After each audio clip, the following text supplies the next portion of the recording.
যেই মানুষটা একবার তল্পি তল্পা নিয়ে ঘর ছাড়লো সে আর কোনোদিন বাড়ি ফেরে না, কোনো দিন না। প্রতি বছর লাখ লাখ ছাত্রছাত্রী ঘর ছেড়ে বড় শহরে পাড়ি জমায় উচ্চ শিক্ষিত হওয়ার জন্য, প্রতিষ্ঠিত হওয়ার জন্য, কিন্তু সে জানে না সে আর কোনো দিন ঘরে ফিরবে না। ঠিক যেই মুহূর্তে আপনি ঘর ছাড়বেন আপনি হয়ে যাবেন সেই ঘরের মেহমান, হারিয়ে যাবেন চক্রাকারে ঘুরতে থাকা এমন এক মহানগরে যেখানে কেউ কারো নয়, সবার কাছে সবাই এক ভিনদেশী। মাথা গোজার জায়গায় যদি ঘর হতো তাহলে সব পাখি খাঁচার ভেতরেই সুখ খুঁজে পেত, কখনোই মুক্ত আকাশে ডানা মেলার জন্য ছটফট করত না, মুক্তির পিপাসায় ডানা ঝাপটা তোলা, দিগন্তের দিকে তাকিয়ে থাকতো না। আমরা সবাই একসময় ঘর ছাড়ি। গ্রামীণ ফোনের একটা গান প্রত্যেক ঈদেই আমাদের মনকে নতুন ভাবে সাড়া দেয়। বাসের জানালা দিয়ে তাকিয়ে আপন মনে বাজতে থাকে স্বপ্ন যাবে বাড়ি আমার। কিন্তু বাড়ি ফিরে নিজেকে আর বাড়ির লোক কি মনে হয়? মনে হয় না একটা আগন্তুক যার জন্য অপেক্ষা করছিল বাড়ির লোক? মেহমানের জন্য খাতির যত্ন শুরু হয়ে যায় না? বিদায় বেলায় কি আবার ফিরতে কষ্ট হয় না? মনে হয় না সুখ রেখে যাচ্ছি, নিয়ে যাচ্ছি না ফেরার দুঃখ?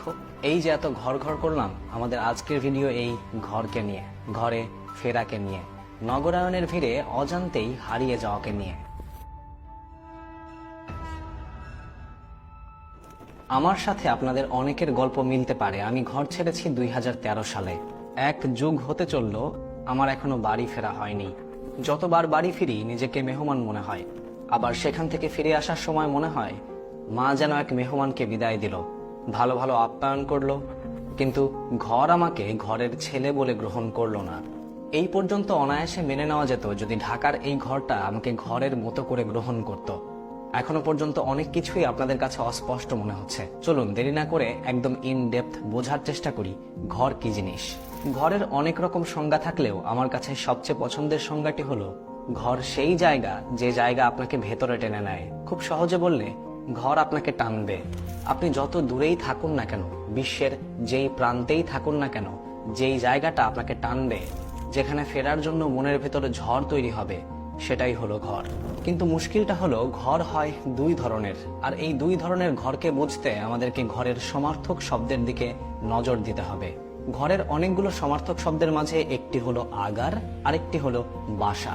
প্রথমে আগারের দিকে একটু মনোযোগ দেওয়া যাক। বলুন তো এই আগার শব্দটা কোন শব্দের মাঝে আছে? একটু খেয়াল করলেই বুঝবেন আগারের পাশাপাশি আরেকটা শব্দকে দাঁড় করানো সম্ভব, আর সেটা হলো কারাগার।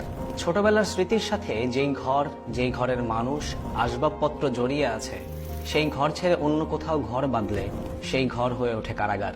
যেই ঘর আমাদের টানে না, শুধু মাথা গোজার ঠাঁই হয় কিন্তু ঘর হয় না। কেউ কেউ অনেক সময় বলেন আমি যদি পাখি হতাম, অথবা আমি তো পাখি হতে চেয়েছিলাম। আসুন এই পাখির ফিলোসফি দিয়ে ব্যাপারটাকে আরো সহজভাবে বোঝার চেষ্টা করি। পাখি নিশ্চিতভাবেই খাঁচার ভেতরে ভালো খাবার পায়, কোনো পরিশ্রম না করেই ভালো রিজিকের ব্যবস্থা হয় তার। ঝড় বৃষ্টিতে ঘর ভেঙে পড়ার চিন্তা থাকে না। দিব্যি স্টিল অথবা লোহার শক্ত খাঁচায় নিরাপদে রাত দিন কাটিয়ে দেওয়া যায়, কিন্তু তারপরও পাখি চায় মুক্ত হতে। আমরাও যখন আমাদের ঘর ছেড়ে নতুন শহরে পাড়ি জমাই, সেখানে হয়তো আরো ভালো সুযোগ সুবিধা পাই, আরো ভালো উন্নত জীবন পাই, এবং এ কারণেই নতুন শহরে পাড়ি জমানো। কিন্তু এই সুযোগ সুবিধা, উন্নত জীবন আমাদের ঘরের স্বাদটা দিতে পারে না। ঘরকে তখন মনে হয় খাঁচা অথবা কারাগার। যেই ঘর আমাদের কাছে টানা তো দূরে থাক, বরং সেই ঘর থেকে মুক্তি মেলাই বড় চিন্তা হয়ে ওঠে। কিন্তু পালাবো কোথায়? ঘরহারা উদ্বাস্তু অথবা কারাগারের পলাতক আসামি এই শহরের সমস্ত মানুষ। আপনি খেয়াল করে দেখবেন এই শহরের প্রত্যেক মানুষের গল্প আলাদা, প্রত্যেক মানুষের চিন্তা আলাদা, কেউ কারোর না। ঘরের আরেকটা সমর্থক শব্দের নাম বাসা, যেখানে বসবাস করা হয়। আপনি কারাগার থেকে পালিয়ে বাসায় ফিরবেন? পারবেন না, কারণ আপনি সেখানকার স্রেফ একজন ভিজিটর, সেখানে আর বসবাস করেন না। কয়েকদিন থাকবেন, আবার চলে আসবেন। আমার এই ভিডিওটি আপনি যতক্ষণে দেখছেন ততক্ষণে আপনার ঈদের ছুটি শেষ।